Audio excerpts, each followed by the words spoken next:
2020년 12월 22일 화요일 새벽 예배를 시작하겠습니다. 다 함께 사도신경으로 우리의 신앙을 고백하겠습니다.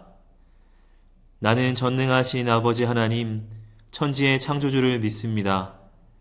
나는 그의 유일하신 아들, 우리 주 예수 그리스도를 믿습니다.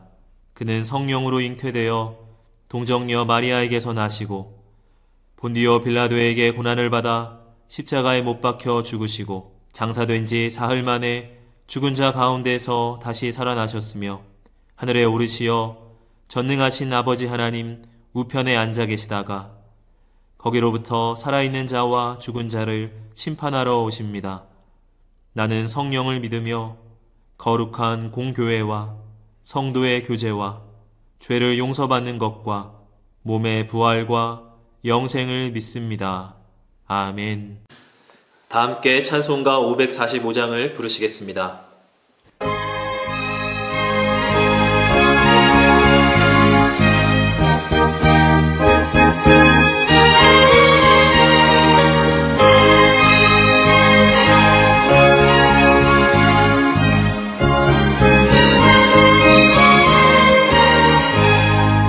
이 눈에 아무 증거 아니 되어도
이 시간 다 함께 기도하는 시간을 갖겠습니다.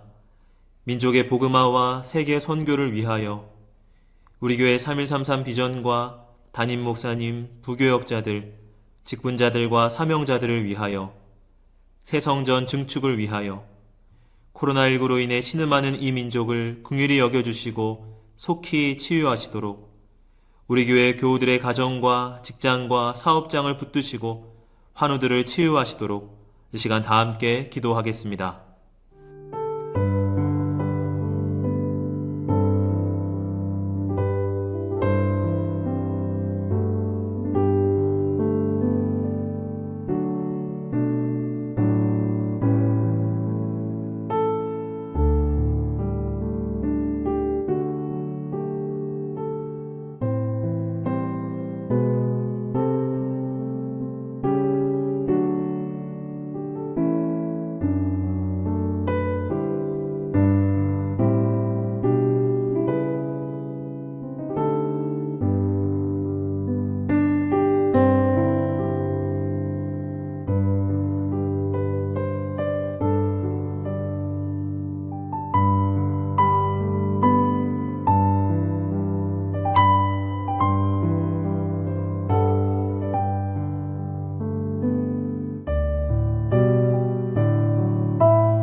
하나님께서 오늘 우리에게 주시는 말씀은 로마서 6장 1절부터 5절까지의 말씀입니다. 그런즉 우리가 무슨 말을 하리요? 은혜를 더하게 하려고 죄에 거하겠느냐? 그럴 수 없느니라. 죄에 대하여 죽은 우리가 어찌 그 가운데 더 살리요? 무릇 그리스도 예수와 합하여 세례를 받은 우리는 그의 죽으심과 합하여 세례를 받은 줄을 알지 못하느냐? 그러므로 우리가 그의 죽으심과 합하여 세례를 받음으로 그와 함께 장사되었나니 이는 아버지의 영광으로 말미암아 그리스도를 죽은 자 가운데서 살리심과 같이 우리로 또한 새 생명 가운데서 행하게 하려 함이라. 만일 우리가 그의 죽으심과 같은 모양으로 연합한 자가 되었으면 또한 그의 부활과 같은 모양으로 연합한 자도 되리라. 아멘.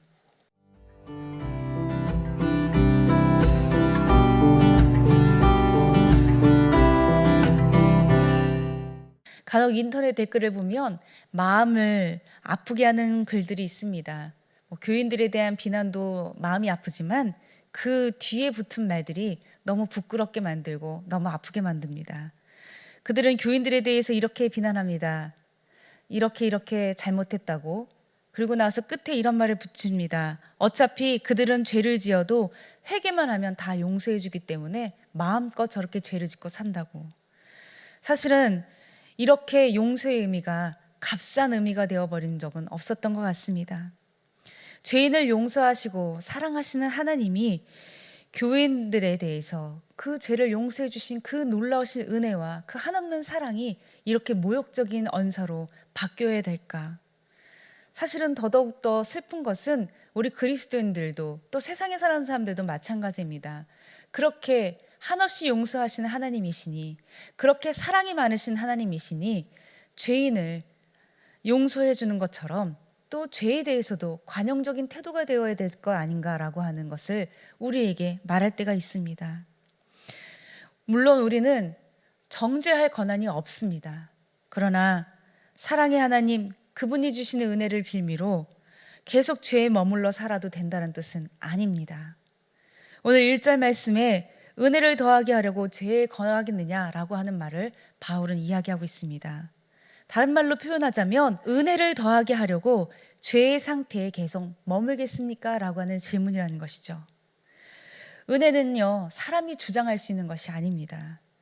우리가 은혜를 받았다라고 하는 것은 마치 목회자가 훌륭한 설교를 해서 우리의 마음이 감동이 되었다라든지 또는 내가 간절히 바라던 것이 응답되었다라고 할 때 주로 쓰는 말인 것처럼 사용할 때가 있습니다. 그러나 은혜는 하나님이 주시는 것이고, 그리고 인간은 언제나 받아들이기만 하는 수동적인 존재라고 하는 것을 우리는 망각해서는 안 됩니다. 우리는 내 마음에 드는 것을 은혜롭다라고 말할 자격이 없습니다. 우리는 내 마음에 들건 들지 않건, 내가 흡족한 상태이건 흡족하지 않은 상태이건 그분이 부어주시는 것으로 말미암아 우리는 은혜를 받아 누린다라고 말할 수 있는 존재일 뿐인 것입니다. 그런데 바울은 그렇게 이야기하면서 그러므로 인해서 우리가 은혜를 더하기 위해서 인간이 어떤 능동적으로 죄를 지어서 더 은혜를 충만하게 하려고 한다라고 하는 그런 세상의 논리를 분명하게 배격하고 있는 것이죠. 그리고 이제는 우리가 무엇이라고 이야기하냐면 그리스도 예수와 합하여 세례를 받은 우리라고 이야기해주고 있습니다. 여러분, 예수와 합하여 세례를 받았다라고 하는 뜻이 무슨 뜻입니까? 바로 예수님의 속으로 들어가 그와 연합한다라고 하는 것을 의미하는 것이죠. 그리하여 우리는 그분의 소유가 되는 것입니다. 그리고 그분을 신뢰하고 나의 뜻을 다 내려놓고 주님의 뜻대로 내 삶을 살아간다라고 하는 것을 연합했다라고 말하는 것이죠. 세례는 모세와 백성이 이집트를 벗어나서 하나님이 약속하신 땅을 가기 위해서 건너야 했던 통과문이었습니다. 그들은 노예살이를 버리고 새로운 자유자가 되는 삶을 살기 위해서 홍해를 건넜습니다. 그것과 똑같이 세례를 받는다라고 하는 것은 죄의 종로를 타던 삶에서 이제 물을 건너 새로운 자유의 삶으로 살아가게 된다라고 하는 것을 의미하는 것입니다. 예수님과 합하여 세례를 받았다라고 하는 것은 죄에 대하여 죽었고, 그리고 이제 그분과 합하여 새로운 생명으로 살아가게 된다라고 하는 것을 이야기하는 것이죠. 예수님의 죽으신 공로를 누리며 우리는 죄와 단절된 삶을 살게 되는 것입니다. 완전히 죽어서 장사된 우리가 이제 하나님의 권능으로 새로운 생명으로 살아가게 되는 것, 부활의 참 소망이신 하나님이 우리에게 베풀어 주신 은혜인 것입니다. 그리하여 5절 말씀에 만일 우리가 그의 죽으심과 같은 모양으로 연합한 자가 되었다면 이라고 하는 이 연합이라고 하는 말을 통하여 바울은 우리의 신분이 어떻게 달라졌는지를 이야기해 주고 있습니다. 여기서 연합한다라고 하는 것은 접붙인다라고 하는 뜻입니다. 접붙인다라고 하는 것은요, 질이 다르던 두 나무가 접합하여져서 같은 질의 한 나무가 된다라고 하는 것이죠. 그리스도의 오심 이전에 죄로 인하여 타락했던, 너무나 부패했던 우리라고 하는 존재가 예수 그리스도에게 접붙임 바 되어서 죄에 대하여 완전히 우리는 소멸되어지고, 그리고 이제 그분과 같이 새로운 생명으로 거듭난 삶을 살아가게 되는 것, 그리스도로 인하여 하나가 되어지는 삶을 살아가는 것, 그것이 바로 그리스도와 연합하여 누리게 되는 우리에게 주신 하나님의 은혜이며 축복인 것입니다. 우리는 새로운 신분을 부여받았습니다. 그래서 그에 걸맞는 삶의 방식으로 우리는 살아가야 되는 것이죠. 더 이상 죄악에 머물러 계속해서 죄를 마음껏 누리며 하나님께서 어차피 용서해 주실 텐데라고 하는 그런 어리석음의 자리가 아니라 그분의 고결한 딸로, 그분의 왕다운 아들로 그렇게 거듭난 새로운 신분을 누리며 살아가는 것, 이것이 바로 하나님께서 예수 그리스도를 통하여 베풀어 주신 연합의 신비이며 구원의 복인 줄 압니다. 오늘 그리스도가 오시는 날을 계속하여 기다리는 중에 계신 사랑하는 성도 여러분, 우리는 예수 그리스도에게 접합하여져서 새로운 존재가 되었습니다. 왕 같은 제사장의 거룩한 아들이요 딸이 되었으며, 고결하고 너무나도 높고 높으신 하나님 아버지의 가장 소중한 아들과 딸이 되었습니다. 그에 맞는 삶, 그에 걸맞는 신분으로서의 삶을 누리는 우리 귀한 효성영광교회 교우들이 되시기를 주님의 이름으로 축복드립니다. 주신 말씀을 생각하며 잠시 묵상으로 기도하겠습니다.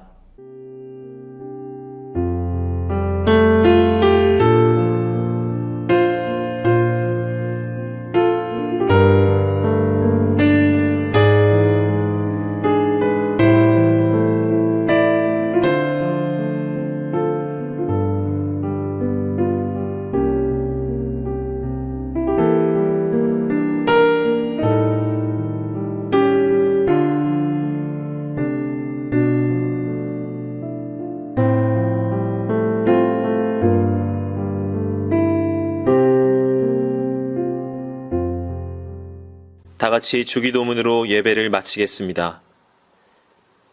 하늘에 계신 우리 아버지, 아버지의 이름을 거룩하게 하시며 아버지의 나라가 오게 하시며 아버지의 뜻이 하늘에서와 같이 땅에서도 이루어지게 하소서.